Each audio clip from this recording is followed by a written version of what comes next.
The invitation wasn't meant for him. Rian Salas knew that the moment he stepped off the transport shuttle and onto the luminous platform orbiting the planet Elythra, everything about the place screamed exclusivity.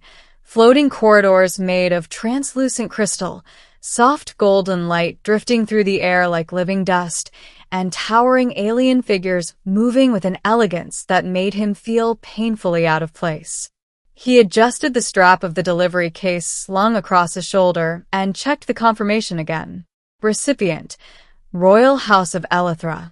Event: Binding Ceremony. Priority: Absolute. Rian sighed. Just another delivery, he muttered to himself. But even he didn't believe that. The courier who didn't belong. Rian had delivered to strange places before. Mining colonies on collapsing moons, research stations drifting too close to black holes, even war zones where silence was more dangerous than gunfire. But this was different. This was royalty. And not just any royalty. The Elythrans were one of the oldest known civilizations in the galaxy. Mysterious, powerful, and notoriously distant from other species. Most humans had never even seen one in person. Yet here he was, a courier, standing at the entrance to their most sacred event. A tall figure approached him, its body tall and slender, shimmering faintly like glass under sunlight. Its face was smooth, almost featureless, except for glowing eyes that pulsed with soft blue light. "You are the delivery unit?" the being asked, its voice resonating directly in his mind. Yeah. Rian Salas. Interstellar Courier Guild, he replied, trying to sound more confident than he felt. The being studied him for a moment. "You are late." Rian frowned. "I arrived exactly on schedule." The being tilted its head slightly. "For us, you are late." Before Rian could respond, the figure turned and gestured. "Follow." To a wedding beyond understanding. Rian was led through corridors that seemed to shift as he walked, the architecture alive in ways he couldn't comprehend. Walls breathed. Light flowed like water. The air itself hummed with a quiet energy that made his skin tingle. Then he heard it. Music. But not like anything human. It wasn't just sound. It was sensation. Vibrations moved through his body, resonating with something deeper than hearing. It felt emotional. They entered a vast chamber. And Rian froze. The wedding, if that's what it could even be called, was unlike anything he had imagined. Hundreds of Elythrans filled the space, their forms glowing in shifting hues. Above them, a swirling sky of light twisted into impossible shapes. At the center of it all stood a raised platform where two figures faced each other. One of them was unmistakably regal. She stood taller than the others, her form radiant, her presence commanding the entire room without effort. The alien princess. Rian swallowed. "Stay here," his guide instructed.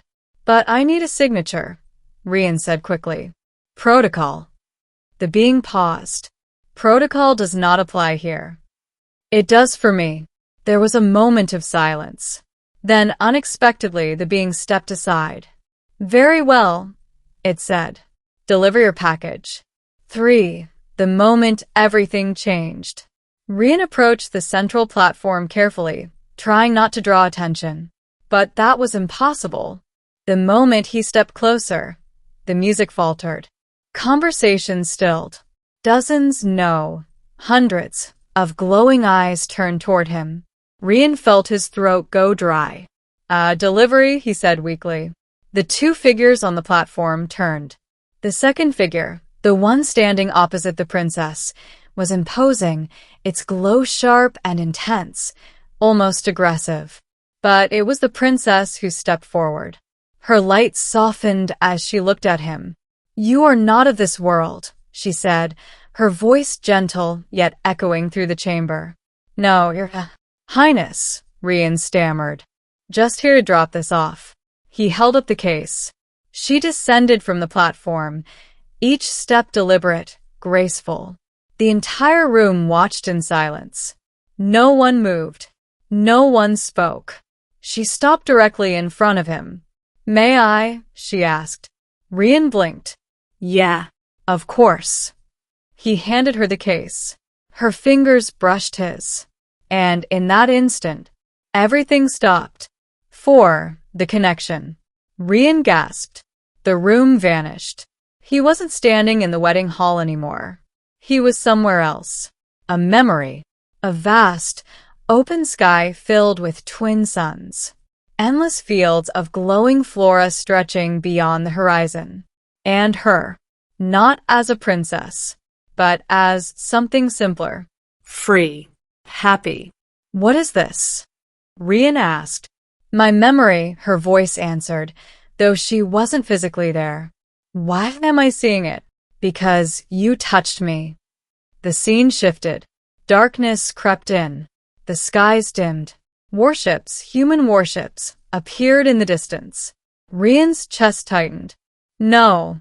You see it now," she said. "We didn't know," he whispered. "You never do." The memory faded. And suddenly, he was back, standing in front of her. The room silent. Watching. Waiting. The impossible request. The princess held the case in her hands, but her attention remained on Rian. "You have delivered more than a package," she said softly. Rian blinked. "I don't think I did." A faint smile. "You brought perspective." The other figure on the platform stepped forward, its presence sharp, demanding. "The ceremony must continue," it said. The princess didn't look at it. Instead, she extended her hand toward Rian. "Dance with me." The words echoed, not just in the room, but in every mind present. A ripple of shock spread through the crowd. Rian stared at her. What?" "Dance with me," she repeated. "I don't think that's allowed." "It is now." The other figure's glow flared intensely. "This is unacceptable." The princess finally turned to it. "Is it?" she asked calmly. A tense silence followed. Then, she looked back at Rian. "Well," she asked. Rian swallowed hard. Every instinct told him to refuse. To step back. To disappear. But something in her gaze, something real, held him there. "Okay," he said. 6. The dance that changed everything. The music shifted. Slower. Softer. More human. Rian took her hand. It was warm. Alive. And as they began to move, the world seemed to narrow to just the two of them. "I don't know how your dances work," he admitted. "Neither do I," she replied. "Then what are we doing?" She smiled. "Something new." They moved, not perfectly, not traditionally, but naturally. And somehow, it worked. The crowd watched in stunned silence. A human, a courier, dancing with their princess, breaking centuries, perhaps millennia, of tradition. "Why me?" Rian asked quietly. "Because you saw me," she said. "I think everyone here sees you." "No," she replied. "They see what I am. You saw who I was." Rian didn't know how to respond to that. So he didn't. He just danced. 7. The truth behind the ceremony. As the dance continued, she spoke again. "This ceremony, it is not just a union." "What is it then?" "A binding of power," she said. "A necessity for survival." Rian frowned. "That doesn't sound like a wedding." "It isn't. Not entirely." "Then why do it?" Her expression shifted slightly. "Because my world is dying."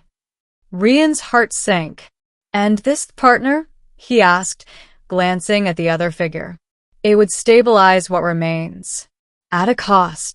She nodded. "Myself." Rian stopped moving. "What?" "My identity. My freedom. Myself." "That's not a marriage," he said firmly. "That's sacrifice," she finished. Silence fell between them. Then she stepped closer. "That is why I chose you." Rian's pulse quickened. I don't understand. You will. 8. The choice no one expected. The music reached its peak. The room held its breath. And then, she let go of his hand, turning back toward the platform. The ceremony will not proceed as planned, she announced. Gasps echoed through the chamber. The other figure stepped forward. You risk everything. I know. This is irrational. It is necessary. She turned back to Rian. Will you trust me? She asked. Rian hesitated, then nodded. Yeah. That was enough. 9. The package revealed. She opened the case. Inside, light. Pure, concentrated energy pulsing with life. Rian shielded his eyes. What is that? Our future, she said. And you were just delivering it? Yes. Rian laughed softly. Of course I was. She looked at him. I cannot use it alone. Then who? She stepped closer. You. Rian froze. Wait, no.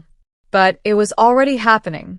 The light surged outward, wrapping around both of them. The room erupted into chaos. Voices shouted. Energy flared. But Rian could only focus on her. Why me? He asked again.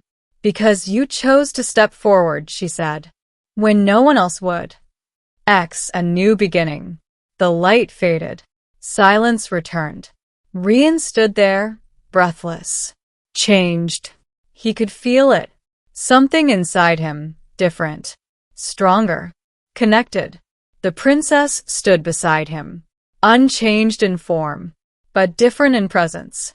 We did it, she said softly. What did we do? Rian asked.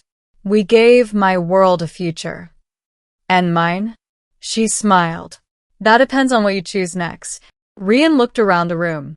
At the stunned faces. At the broken traditions. At the future unfolding before him. He exhaled slowly. I guess I'm not just a courier anymore. No, she said. You are something more. 11. Epilogue. The man who danced with the princess. The story spread quickly. Across planets. Across systems.